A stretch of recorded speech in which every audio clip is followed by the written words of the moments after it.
Salut tout le monde, j'espère que vous allez bien. Aujourd'hui, on va parler de tresses collées. Mais je vous ai déjà fait des tutos pour vous faire des tresses collées à vous-même. Or, la technique est très différente quand on fait la tresse collée à quelqu'un d'autre, parce qu'on n'a pas les mains comme ça, mais on a les mains comme ça. J'avais deux petites filles sous la main, deux petites filles très gentilles, blondes et brunes, on va les appeler, qui ont bien voulu être mes cobayes. Je me suis dit que j'allais vous montrer deux techniques différentes parce que le résultat est quasiment le même, mais je sais qu'il y a des gens qui trouvent l'une plus facile que l'autre. Juste avant de commencer, toute petite intro, il faut bien se souvenir que ça demande de la pratique. Vous réussirez peut-être pas du premier coup, mais il faut s'accrocher un tout petit peu. En 2, il faut bien démêler les cheveux avant de commencer.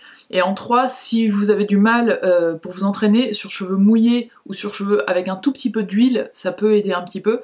Et aussi, si la personne à qui vous voulez faire cette tresse a les cheveux très lisses et très glissants, avant de commencer, dans ces cas-là, vous vaporisez un peu de lac sur l'ensemble de la chevelure et ou le plus efficace pour moi, c'est de mettre un tout petit peu de wax ou de cire pour cheveux, vraiment un petit poids dans vos mains et vous frottez comme ça. Vos mains vont être un tout petit peu poisseuses, ce qui fait que à chaque fois que vous allez prendre une mèche, elle va avoir un peu de cire dessus et les mèches vont se coller les unes aux autres. Trêve de blabla, c'est parti pour la démo. Alors là, vous voyez le résultat final sur blonde et sur brune. Alors on va commencer par prendre une mèche le long du front. Vous pouvez passer un petit coup de brosse ou un petit coup de peigne pour être sûr qu'elle soit un petit peu lissée. Ensuite, vous prenez toujours des mèches en fait en bande le long de la première. Donc là, c'est la mèche de gauche et on fait pareil pour la mèche de droite. On va commencer à tresser, donc la mèche de droite, on la passe au-dessus de la mèche du milieu. Et la mèche de gauche, on la passe au-dessus de la nouvelle mèche qui est au milieu. Puis la mèche de droite, vous allez la lâcher, refaire une petite bande de cheveux que vous allez prendre et vous allez les ajouter à la mèche que vous venez de lâcher, puis passer au-dessus de la mèche qui est au milieu. On va faire pareil à gauche, vous allez mieux voir, on lâche cette mèche-là, on fait une bande de cheveux qu'on vient rajouter à celle qu'on a lâchée, et on passe celle-ci au-dessus de la mèche du milieu.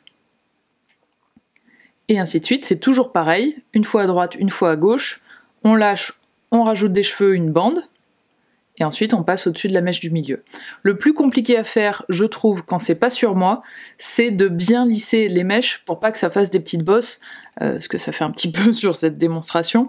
Je voulais pas mettre 3 heures, pour que ça ne fasse pas de bosses comme ça. Le mieux c'est de prendre un peigne ou une brosse à chaque étape, mais très honnêtement, on a que 2 mains, et moi je trouve ça hyper compliqué en fait de lâcher, de bien peigner, d'aplatir, etc. et de reprendre, à chaque fois je m'y perds et je finis par tout refaire. Donc je préfère qu'il y ait 2-3 bosses et le faire qu'une fois. Deuxième technique, je vous montre sur brune.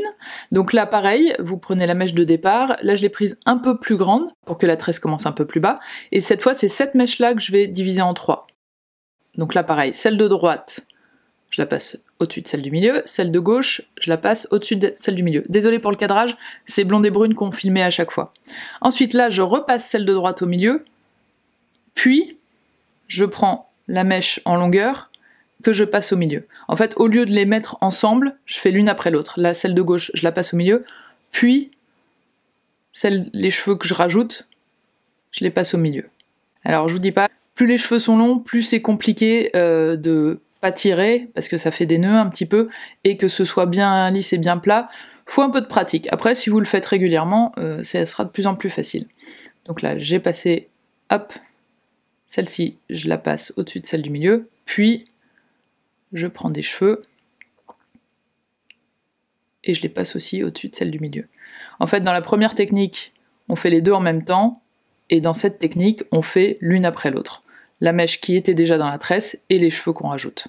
Je voulais vous montrer juste sur la fin, quand il n'y a plus de cheveux à rajouter, là c'est les derniers que je suis en train de rajouter dans la tresse, et bien après on finit en tresse normale, donc là il n'y a plus que l'étape de la mèche de côté que je ramène au-dessus de celle du milieu, une fois celle de gauche, une fois celle de droite.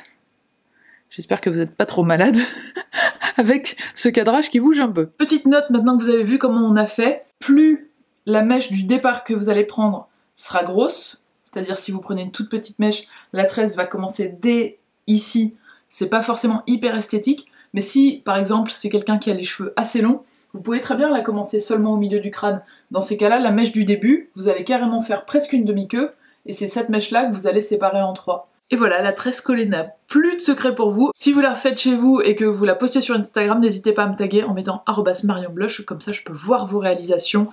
les papas, les mamans, les copains, les copines. J'espère que ça vous servira et que vous allez pouvoir faire des belles tresses collées à plein de monde. Je vous embrasse fort et je vous dis à la semaine prochaine. Ciao!